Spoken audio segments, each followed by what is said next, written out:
It's time for the Freedom in 5 Minutes podcast. Powerful and liberating business strategies you can start in 5 minutes or less. Now, here's your host, Dean Soto.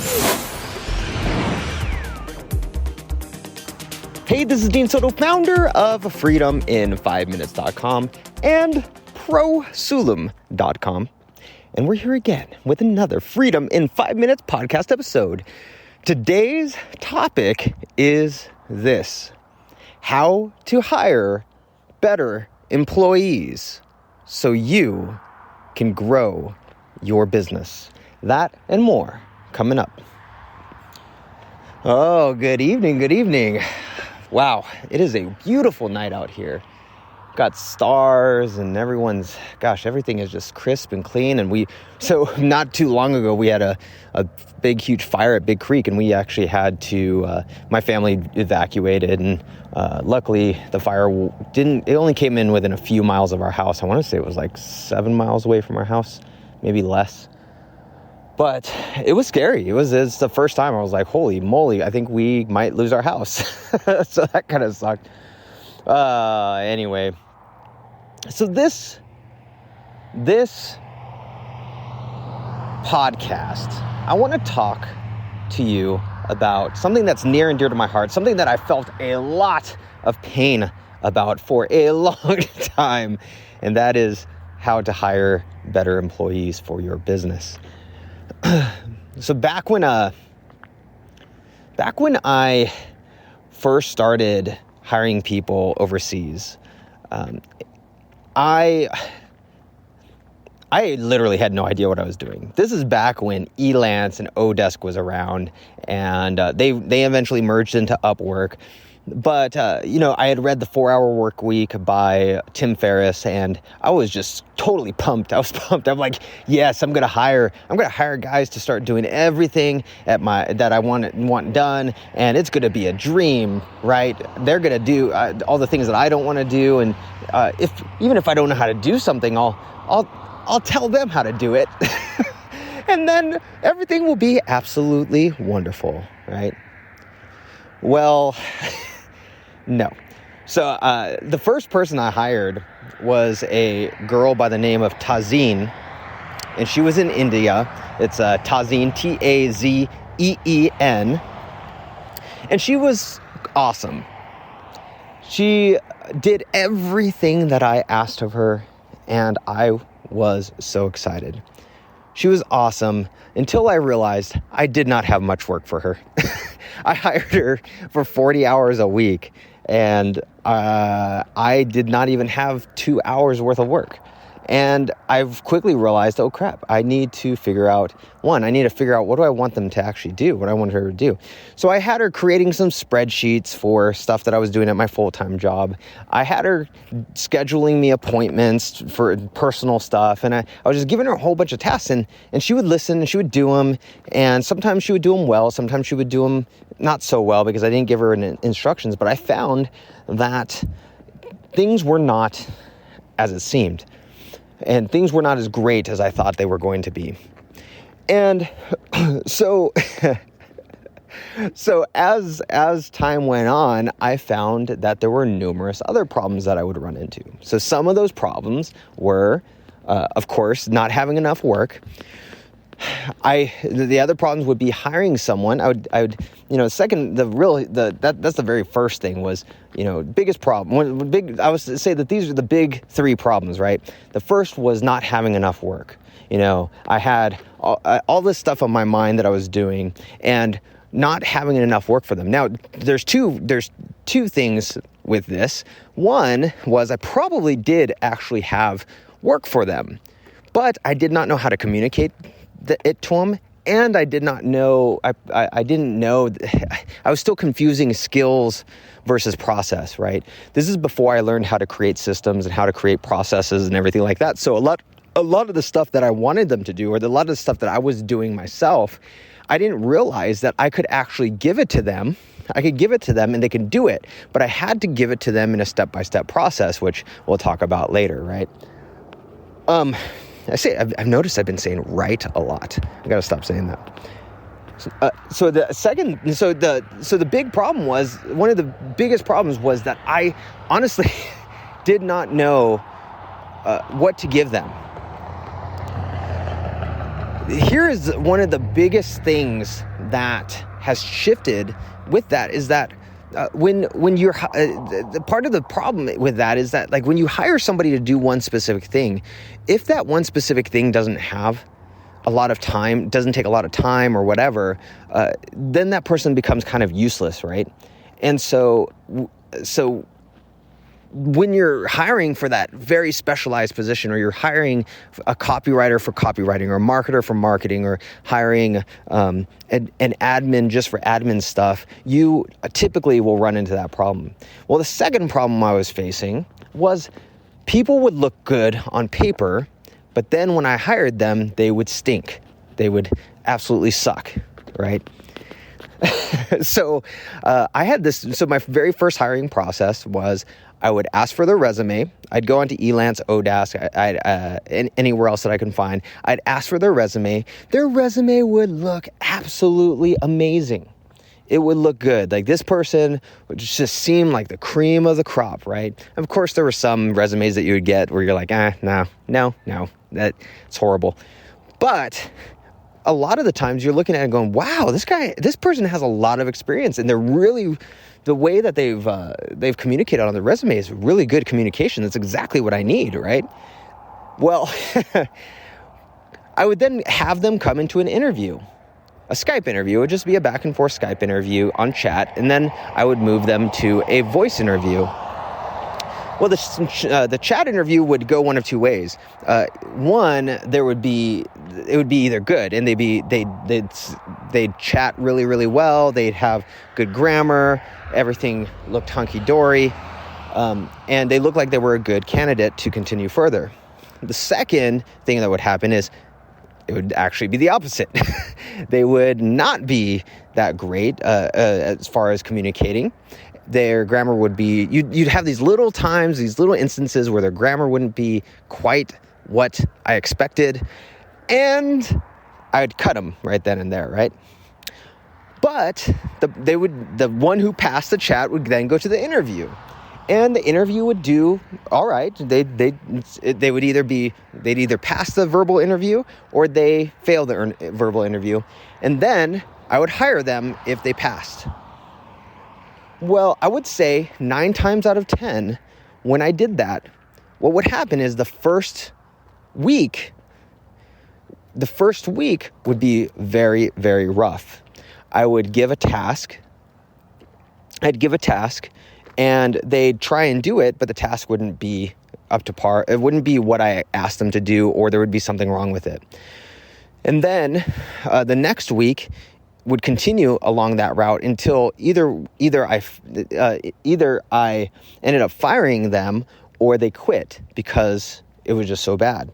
And I would do this over and over and over and over again. So literally there would be months that went by, month after month after month, where I would be spending, 6 months trying to hire someone. And finally, after this grueling experience, I would find someone who was competent and who worked well with my business. But I literally lost 6 months worth of productivity and probably lost a huge amount of productivity during that time, right?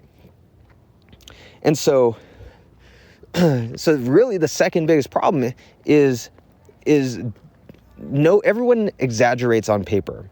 Everyone exaggerates their resume. And so if you don't have a good testing process, if you don't have a good system of scouring people, you're going to waste months, if not years, trying to find the right person, because what looks good on paper and what sounds good in an interview often does not lead to somebody who is competent and somebody who's going to be a good employee once you actually hire them, right? So the third problem, and this is probably the problem that was the most painful, but I was able to, after figuring out how to do systems and processes and create standard operating procedures, this really got solved during that time. So problem number 3,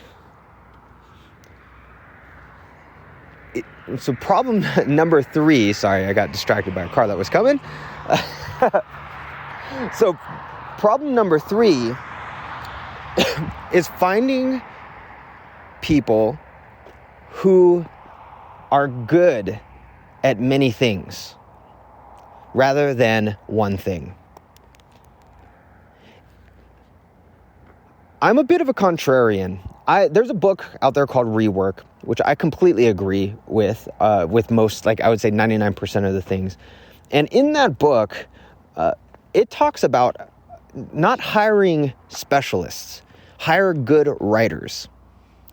Good writers, people who are good with the language, people who are good with the language, your native language, or the language that your employees are going to be working in. So for me, it's English, right? The reason why they say that is somebody who is a good writer means they communicate well, right? More often than not, they communicate well. They communicate well verbally, and they communicate well in writing. If you look at the job that most people do, whether it's project management, whether it's copywriting, whether it's marketing, social media marketing, email marketing, general administration, client account management, and so on, all of those have one thing in common, and that is communicating and communication. I wouldn't say good communication. The biggest difference between someone who's good in those jobs and someone who sucks is great communication, okay? If somebody communicates well, that means that they're emotionally competent.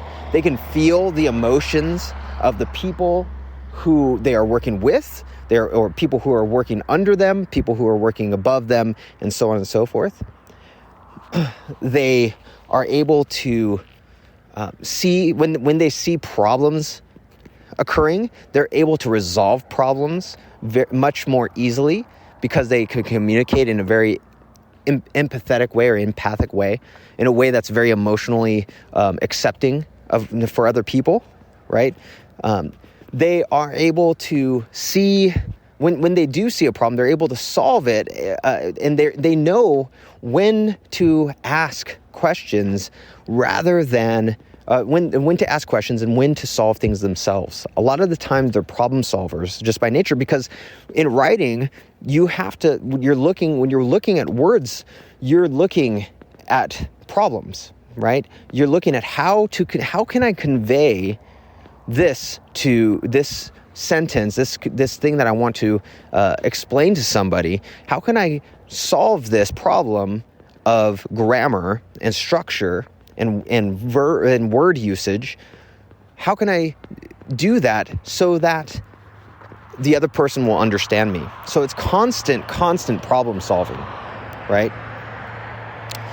And that's what the guys. So Jason Hannemeyer Hansen and Jason Fried, go look it up. Rework on Google. You'll find that it's really awesome. Well, that's what they say. I take it a step further. What I want is not just good writers.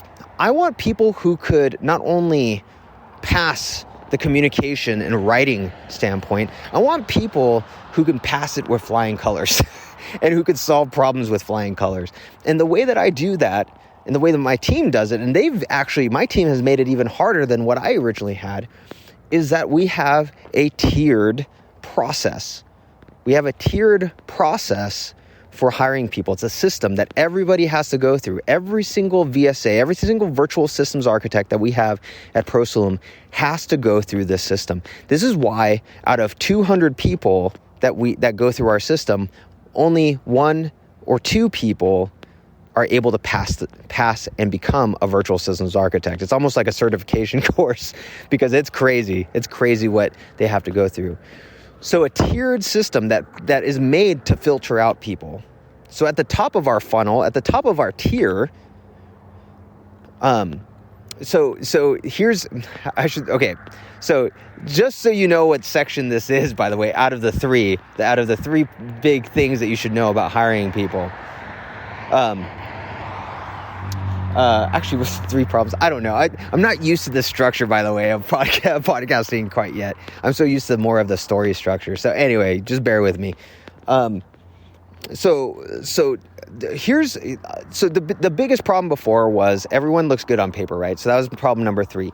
So here's the solution, in my opinion, to all of them. So like I said, the solution that the rework guys said was hire good writers. Well, to me, the ultimate solution, the number one solution, really the only solution that you truly need to significantly increase your chances of finding somebody who is a fantastic employee, somebody who is a great employee, not just a good employee, but a great employee, is to have a system that filters people based on how well they write, how well they communicate, and their personality when it comes to problem solving. Okay. So at the top of our funnel, the very first thing, people will fill out a form. In that form, there are several questions. There's things such as, what's your Facebook account link? What's your LinkedIn account link? What would you do if you weren't able to solve, if you weren't able to complete a project? Different things. What's your name? What's your address? Where do you live? Things like that. There's some things that seem benign, but in different questions that are in there, like how would you? It might be something like how would you deal with a client who says that they don't like you? Whatever it might be, something like this, right? Well, some of these questions are what we call landmine questions. If they answer those questions other than one specific way, they are cut. Okay. Now, I'm not going to share what those questions are here and what the answers to those questions are here, because I have several people who want to be virtual systems architects, who want to be VSAs, who would love to know the answers to those questions and cheat, but they're not going to. So those landmine questions, if they answer it any other way other than this correct way, they are cut. They will not pass on to the next thing. And this eliminates usually about 75% of people on the first tier. And there's still 5 more tiers to go, right? So tier number 2 is they learn how to be a virtual systems architect through the training. So we teach them how to be a virtual systems architect. Well, if they mess up on one little thing, they are cut. And that cuts out another hefty another big percentage, right? Next one is another form. Tier 3 is another form where there's other questions. If they mess up, they get cut. Tier 4, tier 4 is they go through an interview process. And if they do not pass the interview process, they get cut. Tier 5, they actually work for Prosulum. They work for us for a short period of time to see how well they will actually work. So we teach them during that process. We take them through an entire work session, working on real work. And we see how they communicate, how well they get things done, how fast they get things done, how well they learn other things very quickly. We actually put them through real world work. If they mess up on one thing, they get cut. And lastly, they go through a final interview with one of my managers, usually my general manager. If they don't pass that interview, they get cut. We go through hundreds of applicants, and we find people who are so skilled in being what we call blank slates, like quote unquote blank slates. People who you can teach them, you can show them how to do anything, and they will be able to do it. Not only that, our virtual systems architects, every single one of them, when you show them how to do something, They document it step by step. So now you have that document for your business that anybody can do that thing now. We have VSAs who do social media management. One VSA. We have clients who have one VSA who do payroll, accounting, social media management, HR management, lead generation on LinkedIn and other social media sites. So they do email marketing, general marketing, administration, and so on. And that's just with one virtual systems architect. That's one VSA, because they were showed how to do something. They turned it into a process document, a step-by-step, very detailed document. And then from there, they took that on and did it now they'll do that forever. And if anybody comes under them as like another virtual systems architect who's like under them as a subordinate, then what do you think happens? That virtual systems architect teaches that other person how to do it. And so that happens over and over and over and over again. So when you want to hire good employees for your business and to help your business grow, the best thing you can do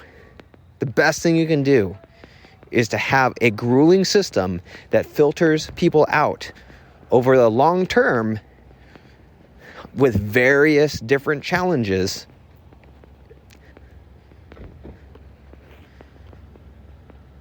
And when you do that, you'll find that the cream of the crop will rise to the top. That rhymed. That's pretty awesome. All right, so this is Dean Soto. Go check out freedomin5minutes.com. Got some cool things there, really cool things there, actually. Have a masterclass, have a new report that's coming out. That should have come out by the time this goes out, maybe. We'll see. And a couple of other things. Or go to prosulum.com. Go check that out, prosulum.com. Cool thing about that, you can get yourself a virtual systems architect. One of the best employees out there. Much better choice than a minimum wage employee. Usually, if you're in California or New York or places like that, it's way less than a minimum wage employee, and they are way, way, way, way better. It's absolutely amazing, and you can scale your business in ways that you never thought possible. So, all that being said, my name is Dean Soto. freedomin5minutes.com. Go check that out, prosulum.com, and I will catch you on the next Freedom in 5 Minutes podcast episode. Thanks for listening to the Freedom in 5 Minutes podcast.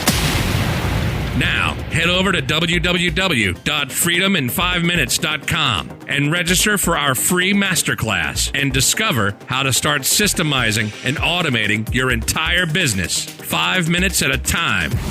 We'll see you next time on the Freedom in 5 Minutes podcast.